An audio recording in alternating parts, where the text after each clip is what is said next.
Hello and welcome to Console Shock, Retro Modern Gaming Chat with me, Trev, and Stu. How's it going, Stu? Hey Trev, yeah, it's going really well. I'm pumped for this episode. You are pumped. I'm pumped as well. There's so much pumping going on. It's like, honestly, we're pumping each other, we're pumping everyone else. Whoa. Pumping up the jam. We're not pumping each other, Trev. We're not going down that slippery hole. This is a pumping free zone. We must put that disclaimer out there. We're just pumping ourselves. We're just pumping ourselves the hype. Up. Pumping the hype. Pumping the hype. Yeah, big pumper. But talking about pumping, I mean, we like to start off the show with a bit of a warm up into the topic we like to cover. Is there any interesting games you've played, or lately? I've actually been. I've gone sort of not back in time a little bit, but still playing a current gen game. But I've just downloaded the additional the tracks for Mario Kart. Oh yeah, I need to do that. Is it any good? Yeah, they're all right. Yeah, they're good. It's just they're like the good. N64, like Mario Kart 64 courses and SNES Mario Kart courses. Yeah, isn't it? I mean, when they say it's they've remade them, they tend to feel a little bit like they're in the theme of this old course, as opposed to really feeling like it's not an exact copy of this course on this game, or some of the ones on the Wii and I think there's what was that online Mario game that's portable one. Maybe they're like a carbon copy. Oh, you mean like Mario Kart Tour, like that? Yeah, Tour. There's one of the tracks are from that, and then one of the tracks is from the GBA version, which of course is all sort of mode 7, and this is obviously very flat. It's in the theme of that. And confessions, mate. I've got a confession to make. I never really liked the original Super Nintendo Mario Kart. What? I know, right? I mean, that's like blasphemous. But that is... my only memories of playing that to any degree as a kid, because most of the people I knew, I didn't actually know a lot of people that had a Super Nintendo. I knew about 2 or 3. Most people I knew had computers, or a Mega Drive or a Master System. And the only time I played original Mario Kart was there was a youth club in my school. My school was split in 2. God, I'm giving you a hit of my backstory here. There was a youth club. My high school was split in 2. There was a lower school and an upper school. Yeah. Depending on what age you were, obviously years 7 to 9 was a lower, 9 to okay, Trev. Yeah, we don't need to know. Yeah. It had a building that had a glass roof on it. There was 3 buildings. The first one, the bus I used to get on. The bus I used to get on. The exact model was. Yes, it had a youth club at lunchtime, and if you're in year 9, they let year 9 go in and just go do the youth club. And it had like a pool table in there, a TV, loads of little MacGuffins we could play around with, like foosball and all that stuff. And it had I don't know if there was more than one, but there was one TV set up with a Super Nintendo. So a bunch of us would often typically float around that and just play games on that. I remember it was like Sensible Soccer that they had on it, which is the Super Nintendo version, obviously. I remember playing that, and weirdly, like Kickoff 3, that weird side-on view version of Kickoff that was on the Super Nintendo. That, I don't know who picked these games. I think ISS Deluxe and Super Mario Kart, possibly some others as well that I never got a chance to play. And I played it, and I guess some of this would have been about 96, 97, actually 97 going into 98. So the Super Nintendo was already on its way out, but they had it, was already out, really. And that was that. I played it and I thought, it's all right. I didn't think it was that amazing. It was the N64 version for me. I loved the N64 version, which weirdly got bad review or mediocre reviews at the time because people thought it wasn't like the SNES version. Yeah, the N64 version to me was amazing. I thought that was a brilliant game, but I mean, playing the SNES version, I always liked the battle mode. I always thought that was great fun. And I remember very fond thoughts of it, but it wouldn't necessarily be my first game to go back to. Talking about sort of Mario Kart on the SNES, a guy used to come into the shop. I want to say Sammy Kettin. He holds loads of world records for Mario Kart time trials, and he came in and he was, of course, I think he tells everyone that I've got world records, and I was like, all right, okay. Did he live around Croydon? Was he from South London? Lived around Croydon, and honestly, it was amazing to watch him, and he did things like we would do certain tracks, and he would give people a 2-lap head start and then still beat them. He would would he do all the? Have you ever watched Summoning Salt? The YouTube channel that does amazing. Yeah. There's a great Mario Kart one showing 64. It's not necessarily the SNES one, but 64. They show like the quest to get like the absolute quickest time, and often that would involve quite big glitching sort of cheats. I mean, obviously you're thinking, it's cheating. But the actual technique needed to actually trigger this glitch that will cause you to halve the amount of driving you have to do is quite incredible.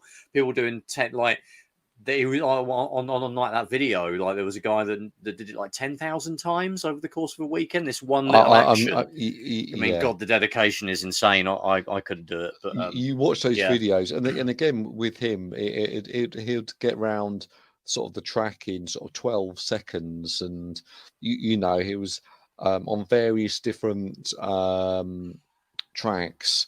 He had the time trial world record, or he was the European record holder, or he was the PAL record holder on certain ones. And then he went to sort of these events every year with sort of other people. And, I saw it firsthand. He was really sort of quite amazing at sort of playing the game, really. And, took it to the sort of the ultimate sort of level, and but I'll be honest with you, the N64 to me was better than the Super Nintendo version easily. It's like I said, like the weird thing was, I remember reading like maybe CVG's review of it, and they were like, I think they gave it 4 out of 5, which is still good, but they did make a few points in there about how it's not as good as the Super Nintendo version. I don't like the handling, I don't like the like the drifting.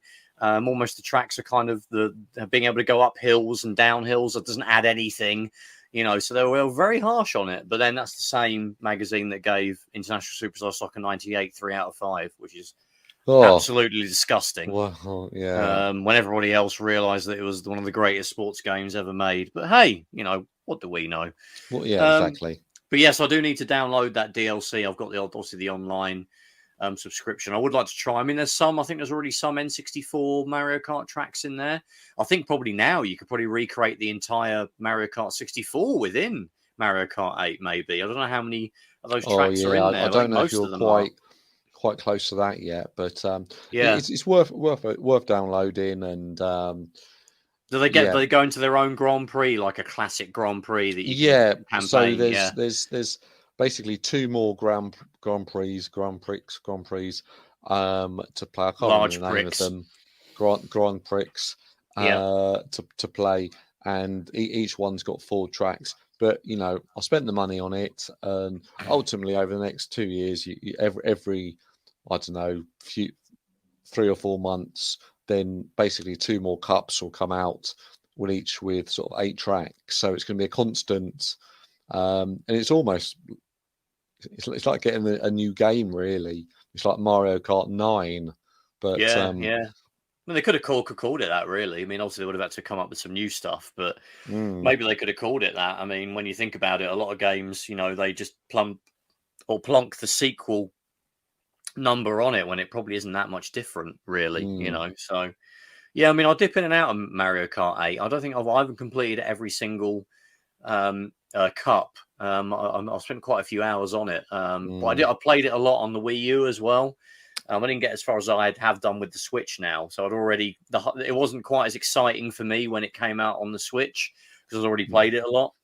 It's the same here. Yeah, I've got both versions. I think the thing is with the the Wii U version. Obviously, the Switch version came out as the deluxe one, so it had a few more extra bits and pieces. Yes. And you know, I think it feels like it plays better, but I think it plays identically.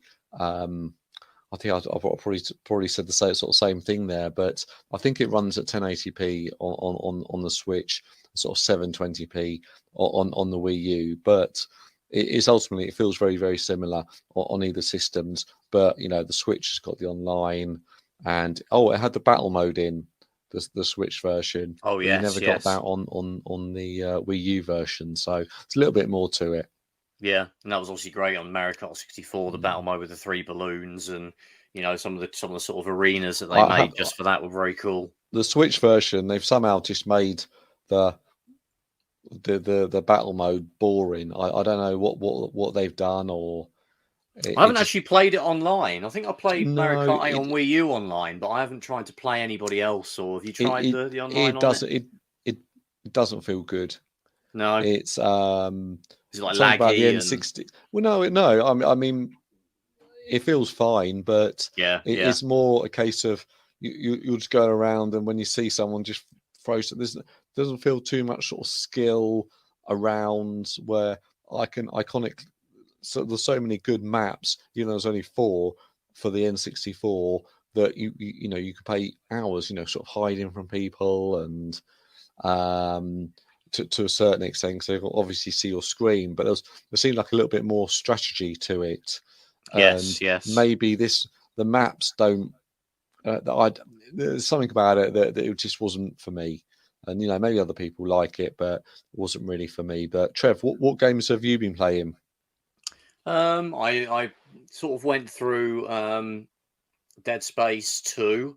I managed to sort of do that in sort of a few days. Really enjoyed it. I'm not sure if it's better than Dead Space or Dead Space. The great thing about it is it all takes place on that one spaceship. So you know that setting alone is brilliant. Whereas Dead Space 2 is in a much larger sort of space station. Okay. Which is still, you know, a good setting, but it's a lot more actiony than the first one.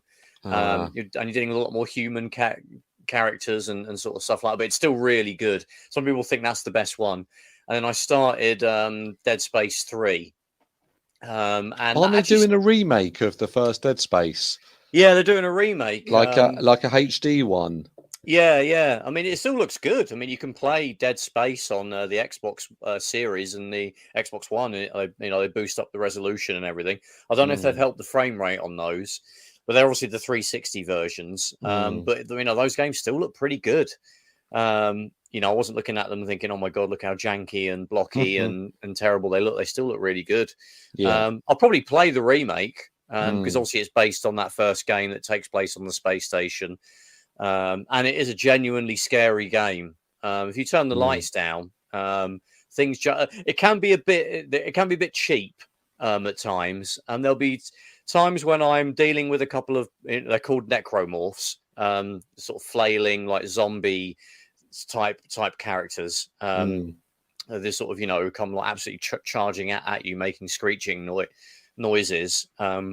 Probably like some of the people that you used to encounter in the store when you were so the doors hung open on a Saturday morning. Do you want to know an interesting fact about Dead Space? It's based on well, actually, the Alien films were based on the Dead Space series. That's what I heard. That's what I heard. I think that's true fact. Sigourney Weaver is Sigourney quite similar Weaver is to based Isaac on Clarke. the main character from Dead Space. She looks a bit like Isaac Clarke, and there's a very similar kind of suit in it. If you do like those films, you'll love Dead Space, which I do. But yeah, if it comes out, I'll probably play it. It'd be interesting. I've seen like the sort of some of the videos they're putting up, showing the sort of tech that they're doing, and it does look really, really good. But you can play the Dead Space 1. I would probably advise doing it on a console. Dead Space 1, I tried playing on PC, and I actually completed it on PC, but it took a bit of a pain to get running. I mean, it's not super old. It's like 2008, 2009 it came out. So it was kind of built to run on like, you know, kind of Windows Vista, probably XP, Windows XP, Windows Vista. Windows 7, a little that kind of weird crossover era we had in the late aughts. And yeah, it's just a pain getting to run in Windows 10.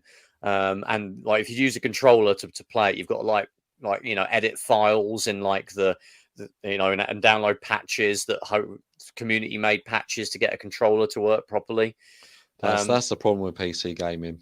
Yeah, I mean that's the thing. It's kind of a pain to get. You can get it working. I was able to do it, but you're better off just jump. The advantage is it runs at 60 frames a second on PC, so it's and 1080p. So it'll always run better. But I think I've got Dead Space. I've got maybe 2 or 3 of them. If you've got Game Pass, it's on Game Pass. Yeah, so, exactly. I think it was on. It was a Games for Gold 1 month, one of them, and maybe I had the first one as well. And I enjoyed it. Yeah, it's a really good game. I would advise playing it on the Xbox or the PS3, just because you can drop the disc in, bang, it works. Or probably actually, you know what, the best way is the Xbox One and the Series S and X, I would say. Because obviously you can just, if you've got Game Pass, just download it. I think the loading times are shorter. I think the resolution's nudged up a little bit. I don't think they've messed with the frame rate or not.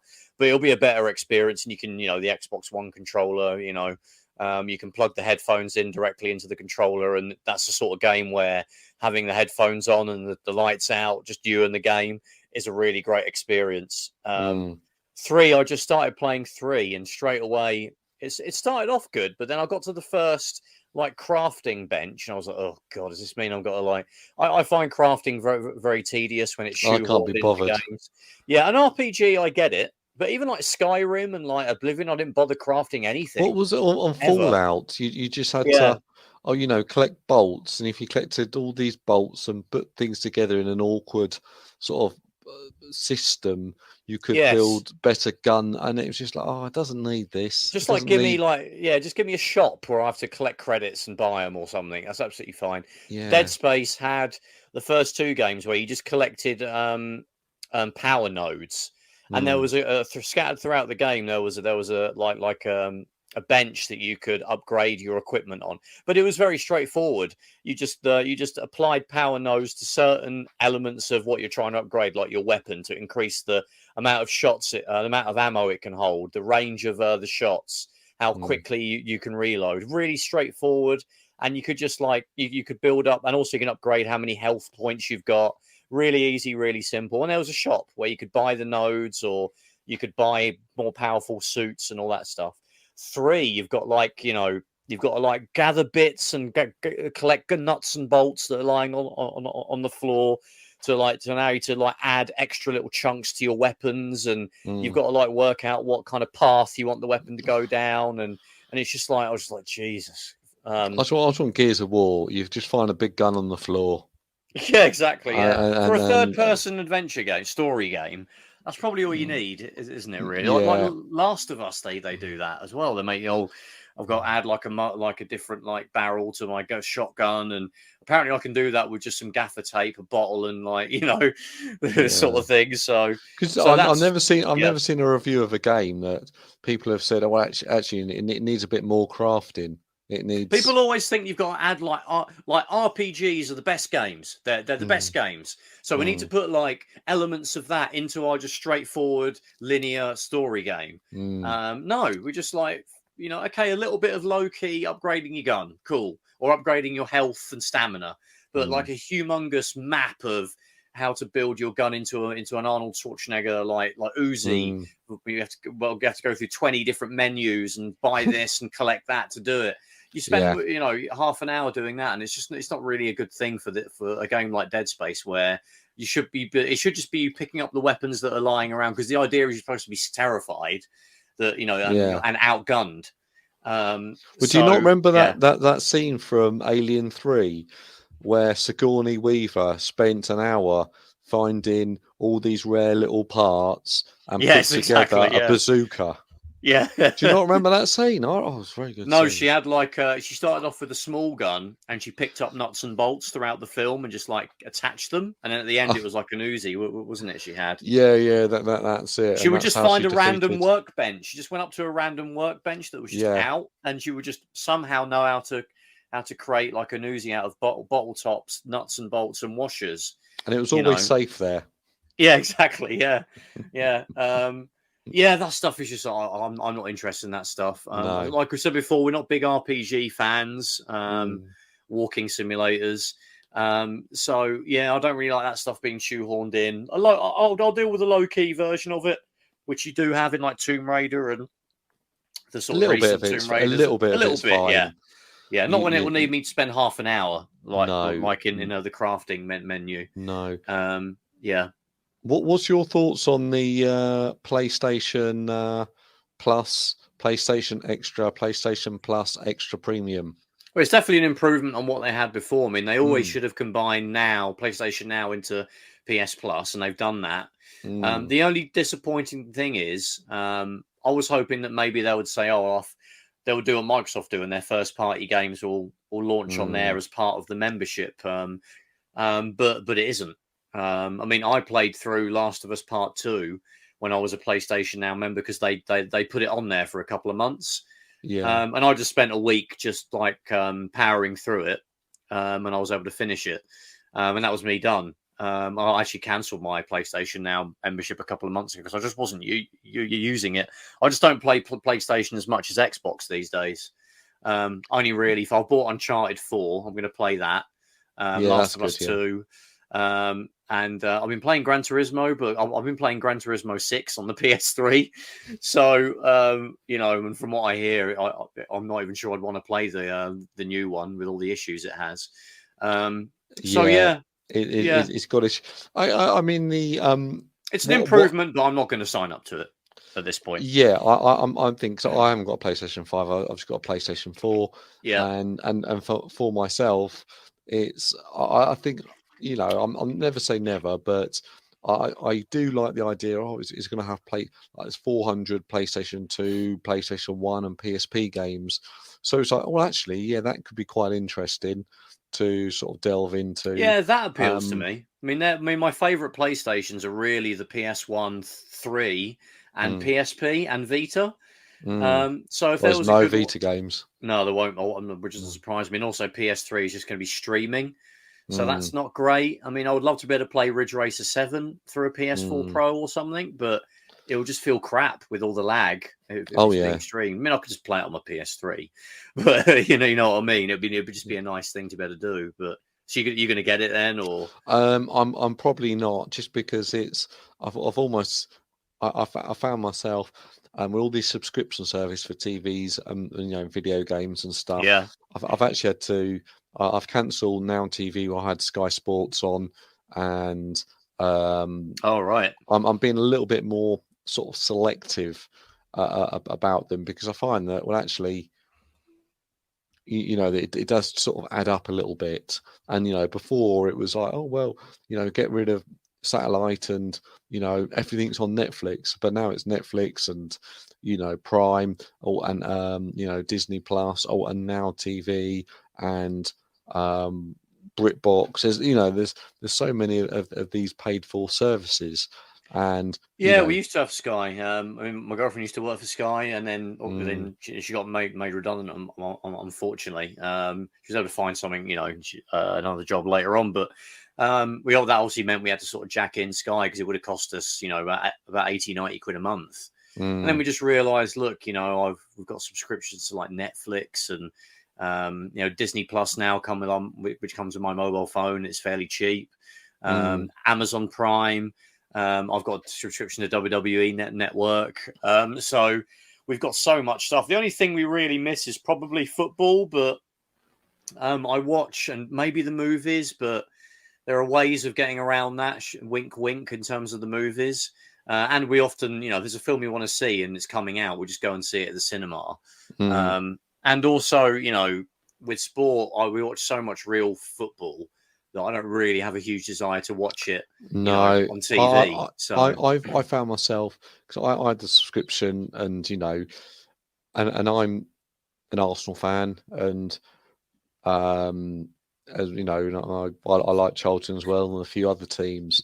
But the point is that they don't always show every game, and they don't always show every game. Or or it might be on BT Sport, or it might be on another sort of service. So that's always or it might just not be shown at all. And then the Charlton games are few and far between. And I for me, I remember when I lived in Canada, you could watch every Canucks game in the ice hockey, and every CFL game was on, and the same with the NFL. Every NFL game is on, and I think it seems sort of antiquated sort of system where they can pick 4 games a week, and some can't be shown at certain times, and I don't understand why there's not a local TV station in London that shows the Charlton games. Yeah. And why doesn't this happen? And yeah, I mean, you've got like for the Football League teams, obviously, I'm a Charlton fan. You've got iFollow, so you can pay like, I think it's about £10 a game, which is kind of expensive for a single game, but you can do that. I think there's a season ticket you could probably get that makes that cheaper, but obviously it doesn't really appeal to me because they're my local team. I could just go, I go and watch. I'll go and watch them. It's only really helpful if there's an away game, like the last one that was on TV that I watched was Portsmouth v Charlton. Because that was a Tuesday night. I wasn't really going to be able to get to Portsmouth away. And that was on TV, so I watched that. But there's also, we've got like a situation where, like I said, we see so much football in real life. I watch the Champions League final and like obviously the World Cup and the Euros on TV because they're unique kind of events. But in terms of general, whatever Premier League matches on a Monday night, I'm not really interested. Because I've stopped caring about the Premier League since about 2007, and most people probably work out why that is. I haven't missed it at all. We've been quite happy with the sort of subscriptions that we've got, and that they amount to a lot less than what Sky would cost to get the full package. So yeah, I mean, I'm happy with just like with video games, Game Pass. You've got a ton of games on there, which is amazing. Yeah, so I've got Game Pass. I think that's a cracking service. Yeah, and I've got to. You can really sort of download some real gems on there that you don't know about. And and you've got older stuff from the 360 and the original Xbox. As EA stuff is on there. It's really good value for money. You can download games to PC as well. You get PC games. So it's great, and I've got like Nintendo Switch Online. It's not brilliant value for money. It's a little bit better now. We've got things like the Mario Kart 8 extras, but I do play like the Nintendo 64 games and the Super Nintendo and the NES games. But I'm into retro games, so I would. I mean, some 15-year-old kid wouldn't give a crap about them, and it probably wouldn't be worth the money to them. But I'm not sure I want to pay out for. I mean, if there was like hundreds of PS1 games and hundreds of PS2 and hundreds of PS3 and PSP, I know there's like 300 or something is what they said there's going to be, but that's across all of them.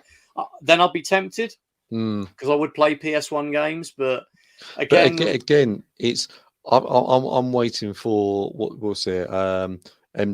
Modern Vintage Gamer MVG. Yeah. Yes, and to sort of actually analyze the emulation for them, because some of them I just thought that the PlayStation Classic Mini, whatever, that did such a poor job, and PlayStation don't really have a sort of, I don't know, the best.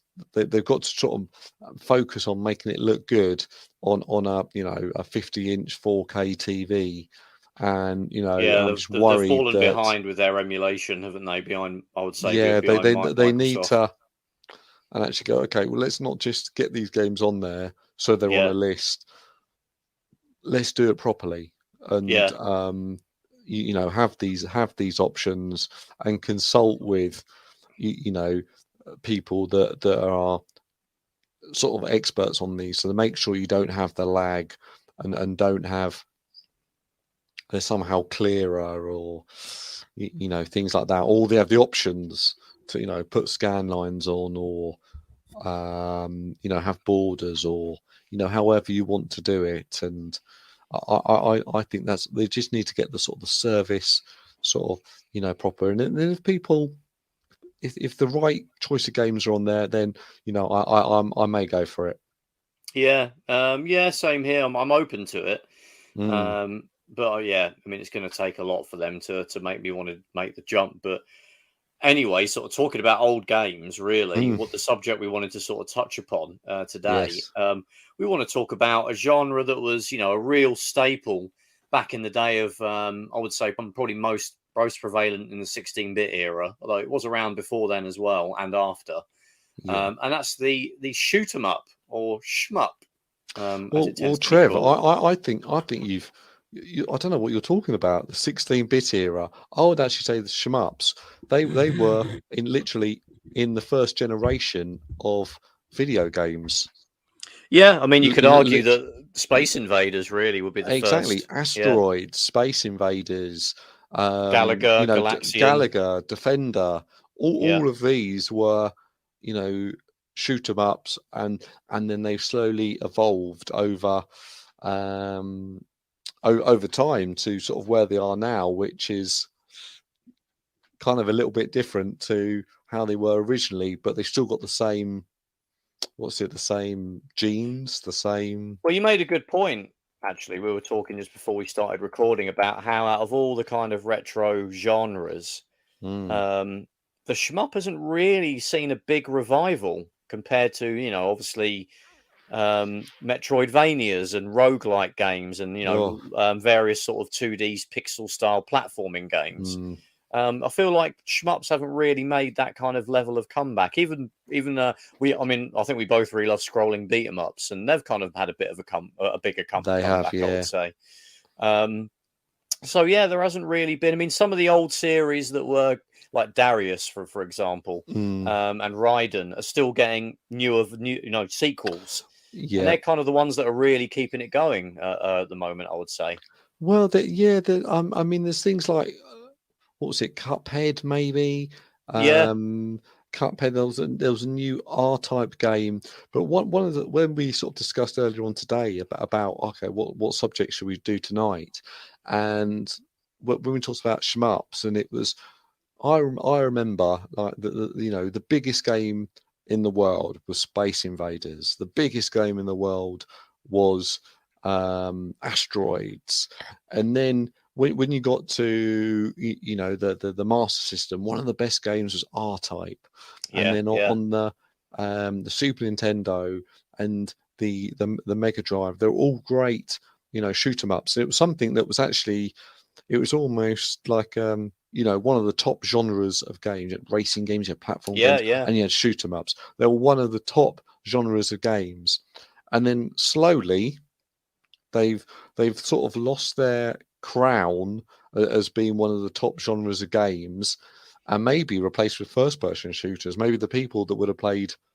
SHMUPs Gradius back in the day are now playing first-person shooters today. But the sort of the 2D style of SHMUP is now almost sort of turned into a sort of niche within itself, and there's all different sort of variety of different SHMUPs and that are out now. But what's your thoughts on that? Yeah, well, I would agree. I think probably it hit its height, which is probably what I was alluding to earlier, like during that 16-bit era, sort of late 80s to early to mid 90s.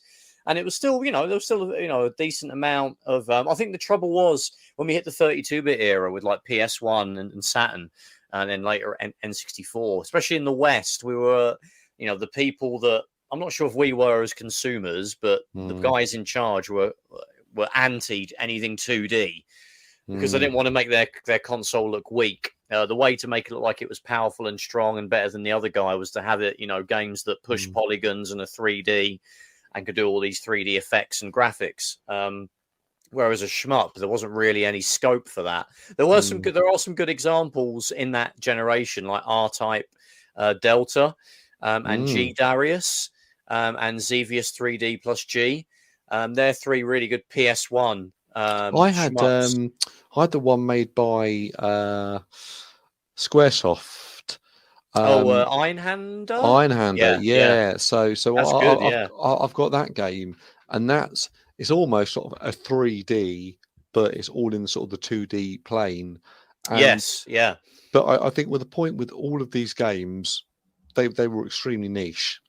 Yes, and we literally got, I'd say, the creme de la creme of them. But maybe in Japan or maybe in America, there were so many more that we just didn't get here in the UK. Yeah, I mean that's probably true. I mean, when obviously we're talking about the PS1 has some really good ones. I would say the PS1 is one of the best shmup consoles. It never really gets mentioned.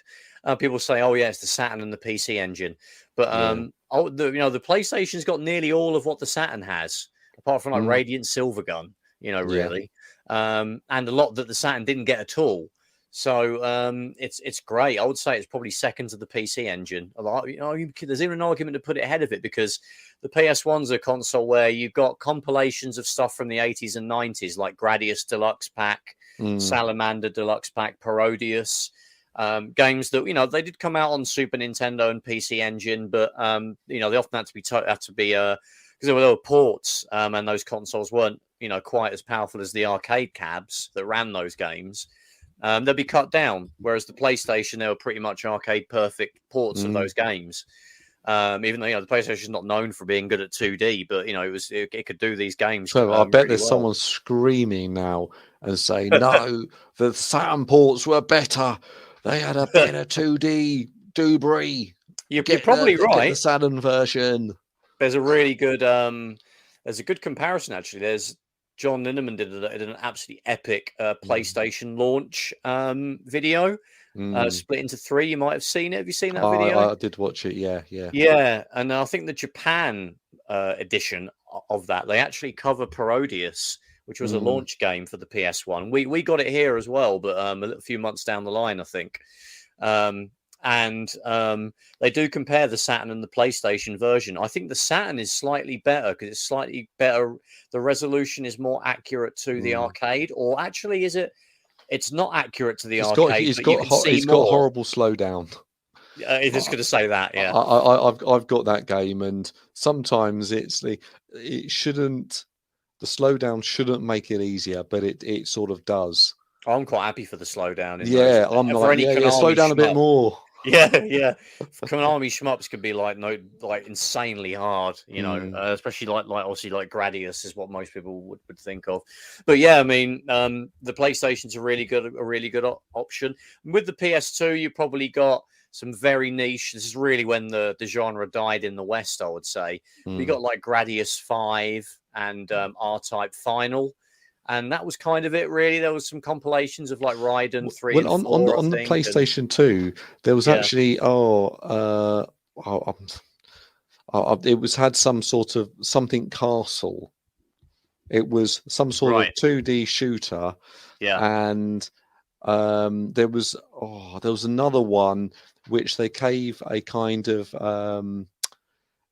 it was in Japan. It had its own sort of title, and it was this sort of big series. But when it came to the West and America, or the West is America, but in Europe as well, it was released as like a play it for $14.99 type game, and they put 3 action girls on the front, with guns, and then if you see it, you just think, oh, that's a rubbish 3D sort of shooter with generic characters, but it's actually a really, really good shooter. I want to say Jet Force something.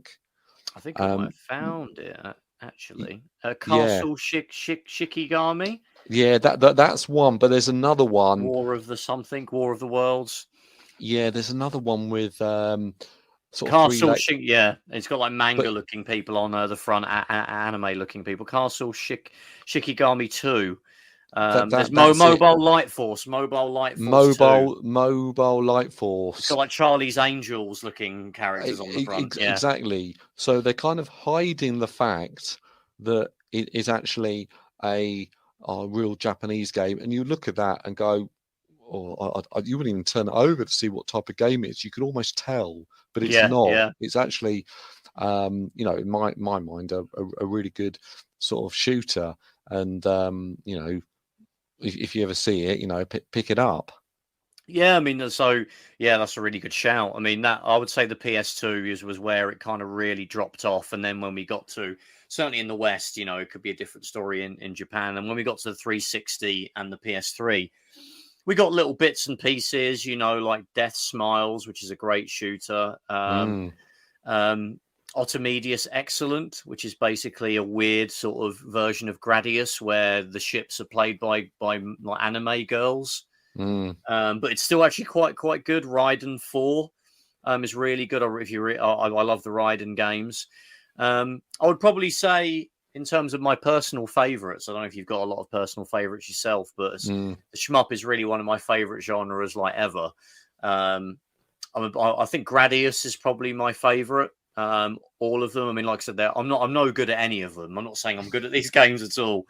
But because obviously there's the big thing with Gradius is as soon as you lose all of your options and upgrades halfway through a level, you might as well restart the game. Because with the pea shooter that you're left with and the sort of enemies you've got to deal with later on in the game, you'll die multiple times before you get any kind of a chance to level up again to get all your upgrades back.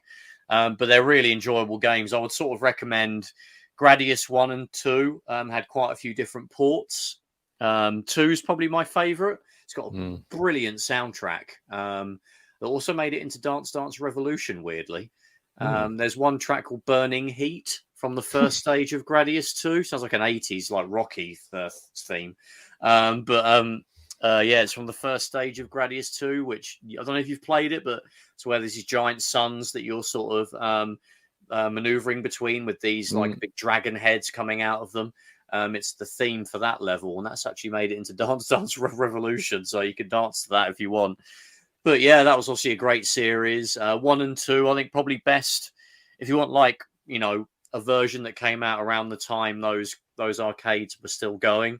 I'd probably say the PC Engine would be the best place to go.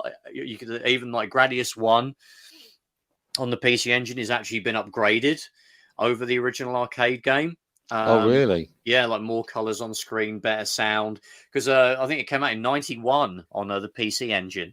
And the arcade machine is from, I think, 85 or 86. So it was actually already a few years removed from the original release.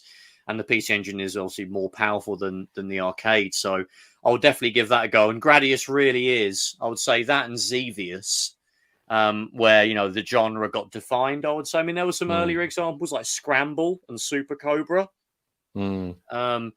That are good examples, and obviously Galaga, like we've mentioned, though you're still kind of fixed in one place with Galaga.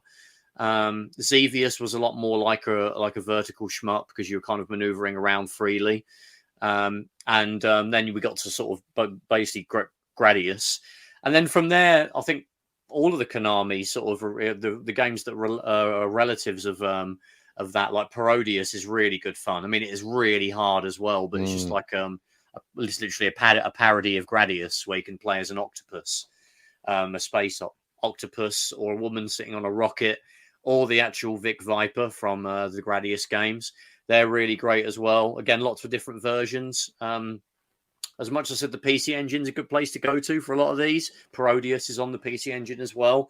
Probably the PlayStation 1, where you've got Gradius Deluxe Pack, which has 1 and 2 in one pack. And Parodius Deluxe Pack there's about 3 or 4 Parodius games. I think the 3 of them are on there.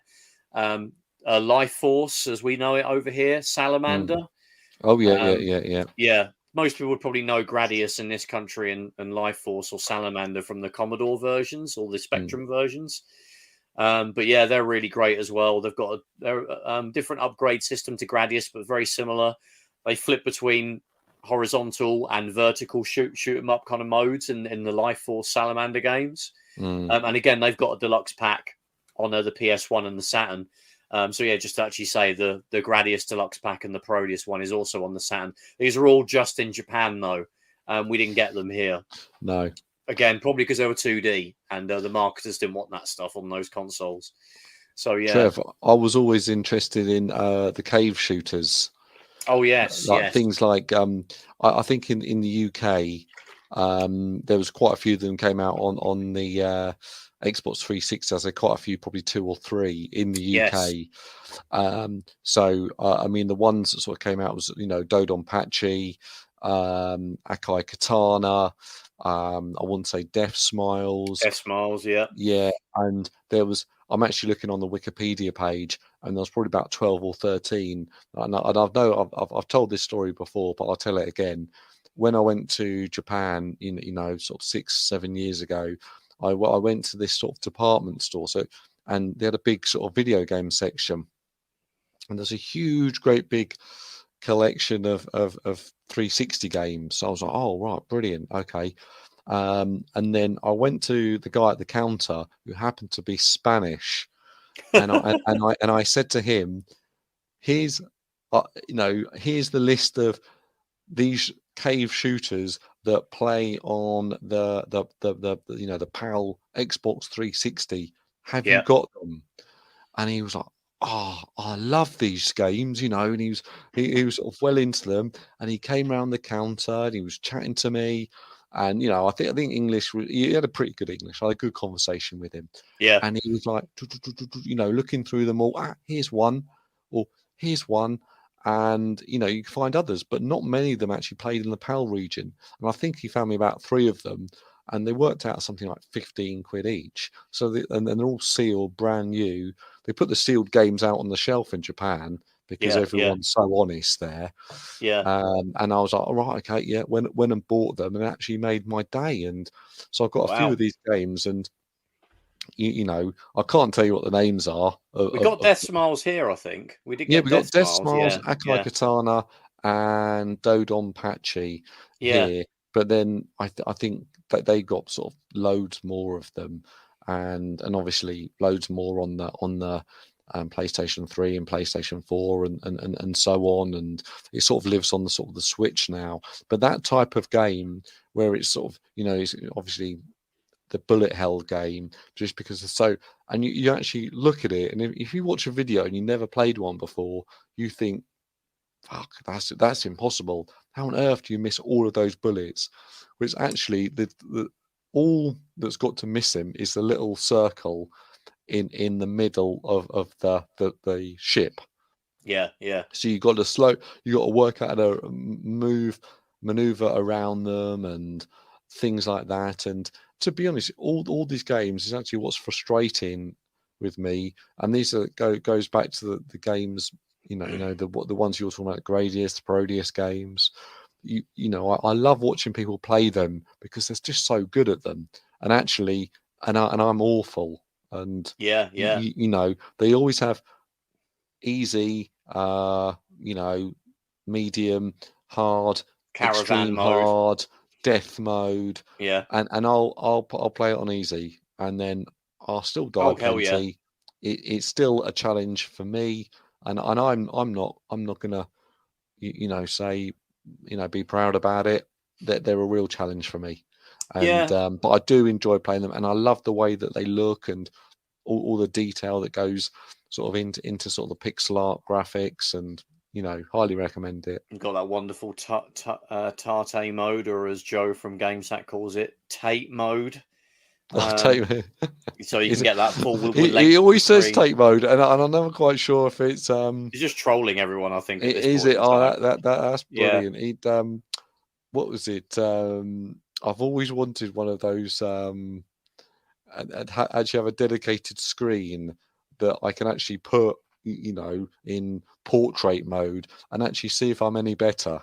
Like that little, there's that Taito little mini arcade cabinet, isn't it? Yeah, you can actually flip around. Yeah, there is. I think John Lineman's, he did a bit of a room tour or something, and on his wall, he's got some sort of, quite cheap, sort of monitor, and you can have it in, Tate mode, Tate mode. Or Tate mode, the Tate sauce mode, and have it just turn it around, depending on which game you're playing. And I'm like, that's what I want, but That's probably not going to happen. They're not my favourite sort of sub form of shmup with the bullet hell games. Dodon, Patchy, and things like that. I just find they could be quite frustrating. I mean, Raiden, I really like, and I had Raiden 5 on the Xbox One. Yeah, I've got it on the Switch. I've got 4 and 5 on the Switch, and I've got it on the. I've got 4 on the PS3 as well, because you can get that on the online PS3 store in the UK here, which is great. So a great one if you want to go for trophies. But yeah, I really like the Raiden games. On the PS1, you've got the Raiden Project, which has 1 and 2 on it. Sort of again like arcade perfect. And because the game is a lot slower pace, the bullet hellness of it isn't quite so difficult to negotiate. So that's a little bit of and the later games like 4 and 5, you can actually have a mode where your bullets destroy the bullets that are coming at you. So that's that might make it a bit more enjoyable if you're really struggling. I think some of them might get a little bit sort of confused. They're always they're not just shoot the baddies and get to the end of the level. They're build up this meter, they build up that meter, and do this to do this explosion. And I can never quite last long enough to do all of these different combos to get because I think they're. Because some of the cave ones in particular, actually, if you turn it on, you put it on easy mode, 20 minutes later, you've actually completed the game. But the idea is not to, well, it is to complete the game, but it's can you get the highest score? It's all about sort of getting a huge score on the game rather than, completing it quickly or something like that. It's always going to take the same amount of time to complete it. Well, bosses will take you less, but in reality, it's you can complete it in 20 minutes, half an hour. It's about getting a good score on it. Yeah, and then obviously you do another run or try and do it without dying. 1 credit completion. I would always say in terms of like a good introduction to shmups, I'd probably say the PC Engine is probably the best console for that. One of my favourite shmups is Blazing Lasers. I've got that on on TurboGrafx. Yeah, that's a really made by Hudson Soft. Obviously, might be more famous for Bomberman than they are for really anything else.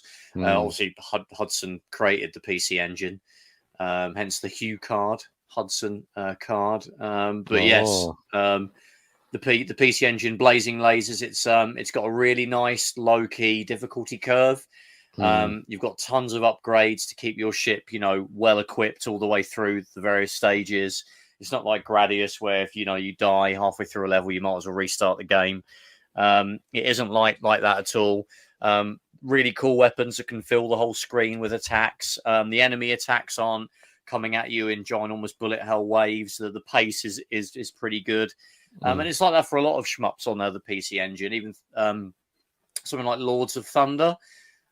Which is, many people would consider to be an easier sort of shmup, but I think it's actually still quite difficult. Like this is a horizontal shooter, but that's got like an upgrade system where you can you collect like money through the level in the form of little gems, and you can actually spend those at the end of the level to, add more shields and higher grade weapons to your ship.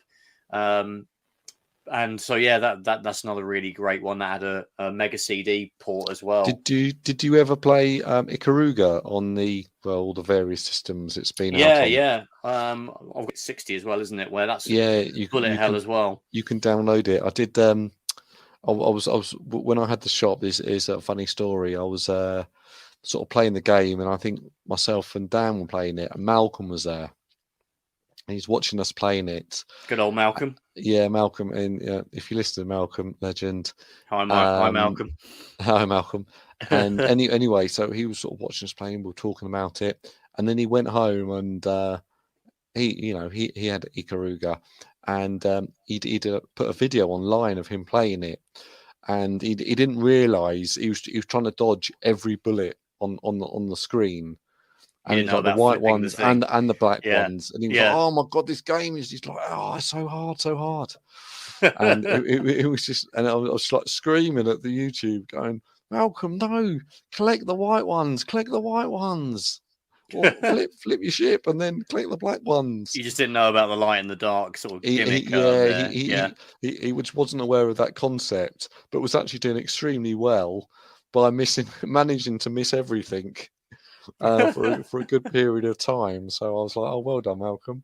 But you could have made your life a little bit easier. Yeah, I mean that's a really good sort of mechanic they added there that makes it a little bit easier to deal with the sort of bullet hellness.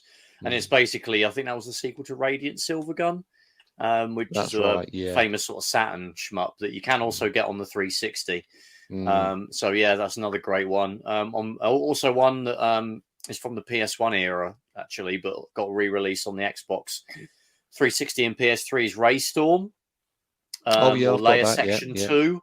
Yeah. That's a really, really great shmup. Again, like it's not bullet hell. You're not getting absolutely, showing everything in the kitchen sink thrown at you.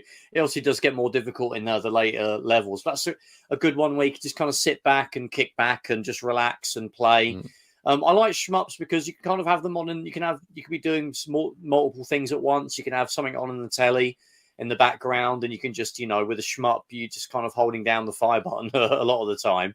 And maybe releasing the super, the desperation bomb or something every now and again. Yeah, save them up till you get to the boss. But what was the other Ray games? There was like Ray Crisis, Raystorm, Ray Winston. Yeah. Boom Boom. Ray Gun. Ray Gun. There's lots of they were called Layer Section. Raymond. Do you ever play Raymond? Rayman. That's the one. That's the famous one. Yeah, they're called Layer Section, I think, weren't they? Layer Section, yeah. And they're pretty good. I think there was Ray Crisis. That was another one. That was a third one. I think that came after. Raystorm is basically Layer Section 2. They called it Raystorm in Western countries. And I think we did get Layer Section. I think it was just called Layer Section. I know it was Galactic Attack. It was called Galactic Attack, wasn't it? And that was just a straightforward 2D vertical shooter, I think. And Raystorm made it completely 3D. But it's still, it's probably best to play it on the Xbox 360 because it's something that else it's, the graphics have been cleaned up and I think it runs at 60 frames a second. But I played it on the PS1 recently and it holds up really well. Obviously, it's blockier. But it's still really playable. And those 3D shmups on the PS1 are really enjoyable. I like Xevious, the original Xevious, and Xevious 3D plus G is a really good game. It's a bit faster paced than the original Xevious, and the graphics are quite blocky, like sort of not really textured. It's kind of got that Sylpheed Virtua Racing sort of look. But it's it's as much as it's a little bit faster paced. It is very, very similar to the original Xevious, and the game itself, although it's quite expensive now, if you want to hunt down an original copy, I don't think it's really been re-released on anything either. But you get the original Xevious and like a Xevious remix on it, as well as Xevious 3D. So that's a really good shmup that's worth tracking down. And also Darius, G Darius, which is a 3D version of the Darius games, which is slightly bizarre. You're kind of a spaceship fighting off mechanical fish on the planet Darius. I've got G Darius. Yeah, I've got that one. Yeah, that's on the PS1. I think it's on the Switch as well. Yeah, they did re-release that on the Switch. That's a really fun 3D sort of polygon, but still on that 2D plane. That translated really well. R-Type Delta. That's another one that's really great. Very, very similar to the original R-Type in terms of the setting. Lots of like HR Giga and aliens looking sort of, characters and enemies. And then you've also got, Gradius 5 on the PS2. There's Otomedius Excellent, which is the weird one that came out on the 360. But the last real Gradius game is Gradius 5 on the PS2. And that's really good. Might be the best Gradius game, and I still think 2's the best one.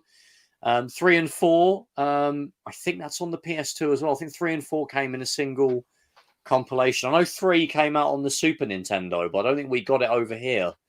And everyone hates that version because it slows down to practically nothing. Yeah, I bought bought one of the when I went to New York. I went to there's a shop called Video Games New York, and it's in New York.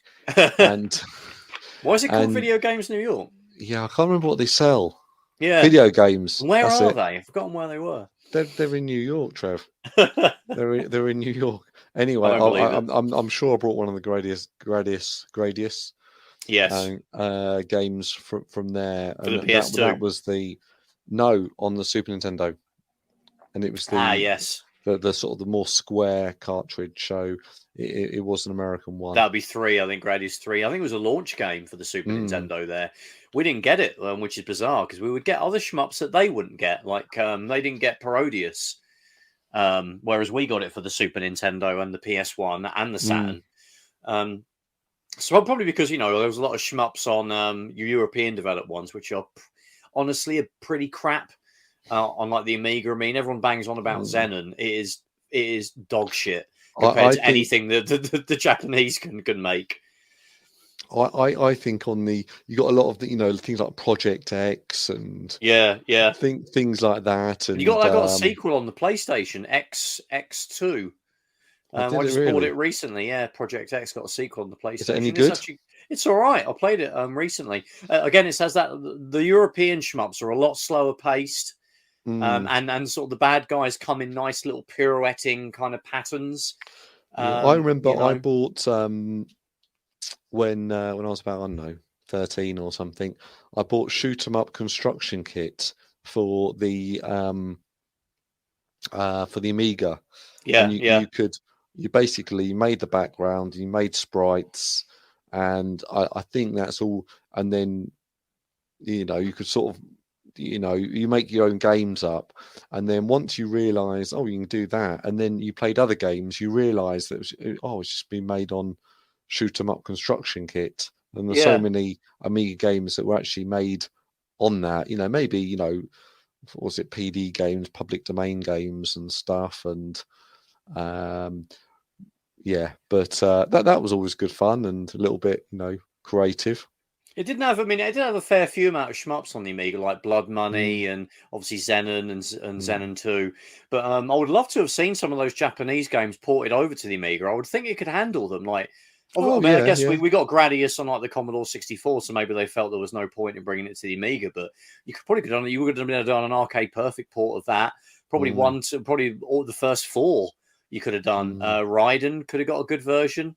On the Amiga, we got obviously R-Type was great on the Amiga and even the Atari ST. I'm not sure if we got to the point of like Don Pachi and Do Don Pachi. Oh no, yeah. I don't think they would have been able to run very well. Maybe on an Amiga 1200, but we didn't really get.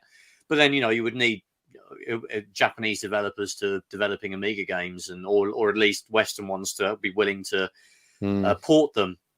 And we didn't want someone. It'd be like someone like Tiertex would end up doing it, and it would be horrendous. Maybe it was best that they stayed on the Japanese consoles, and we got the little drab of them over in the West, didn't we?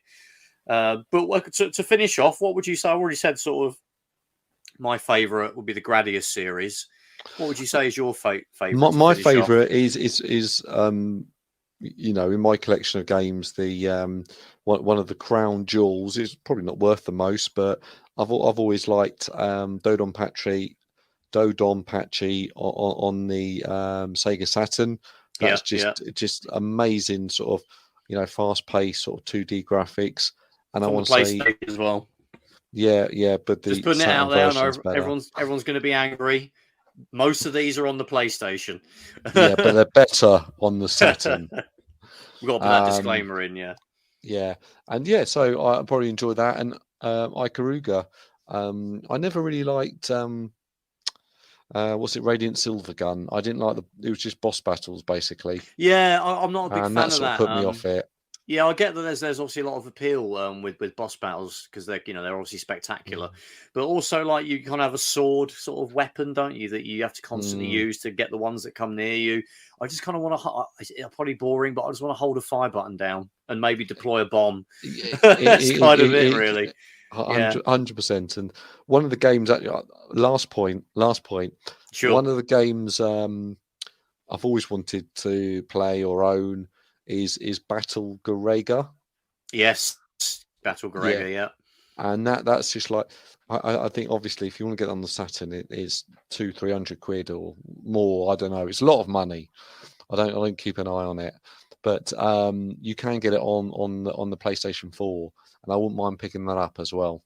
Yeah, that didn't actually come out on the PlayStation 1. So up yours, shoot 'em ups on the PlayStation 1. But you're rubbish. But the Saturn didn't get Gradius Gaiden, which is a PS1 exclusive. Gradius. It didn't come out on the on the Saturn. Trev, you give with one hand and take with the other, don't you? Oh, and another little footnote: the PSP. That's a great console for shmups. Lots of compilations. A really amazing Gradius compilation that has all of the games apart from 5, but it's got 1, 2, 3, 4, and Gaiden. I've got a soldier game on there.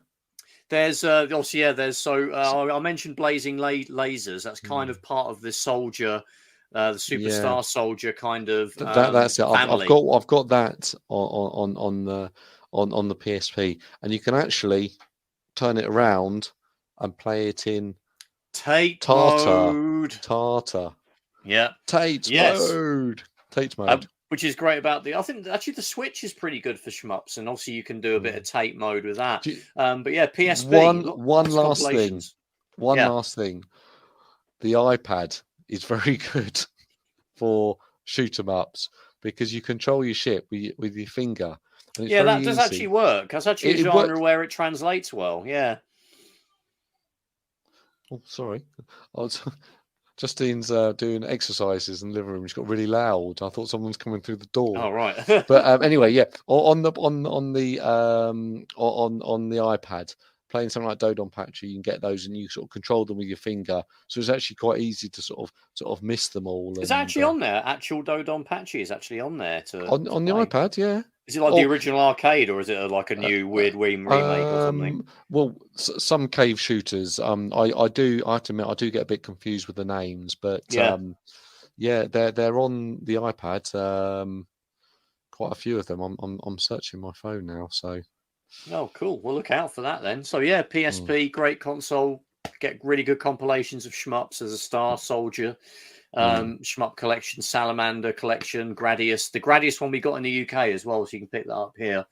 And also, you can run those on the Vita with some jiggery pokery. Final thought, I would say, certainly check out the PS1 and check out the PC Engine. I probably would say PS1 if you're going to choose between them because they're easier to access. So for people that's not going to work on an audio podcast, Stu. Stu's holding up his iPhone to me and showing me what it is. Basically, Dodonpachi. That was on the Xbox, wasn't it? I think Dodonpachi. Yeah, so there are quite a few of them. I've actually got Apple Arcade, so I might have to check that out. Yeah, so see on Apple Arcade. It's $4.99. You just control it with your finger, so that would work. It works very well actually. Yeah, it auto fires for you. You haven't got to hold down a button or anything. Yeah. I think there's a button on the side to do the bombs or something. So great games to play on the go actually, because they're just things you can just dip in and out of, and even with save states, you could easily run through one. But yeah, so that's Shmups. But Stu, where can you find us? Now, we were meant to do this a little bit earlier, but I forgot. Yeah, but don't tell people that. No, so we'll look unprofessional. Cut this out, Trev. Thank God I warned you. Yeah.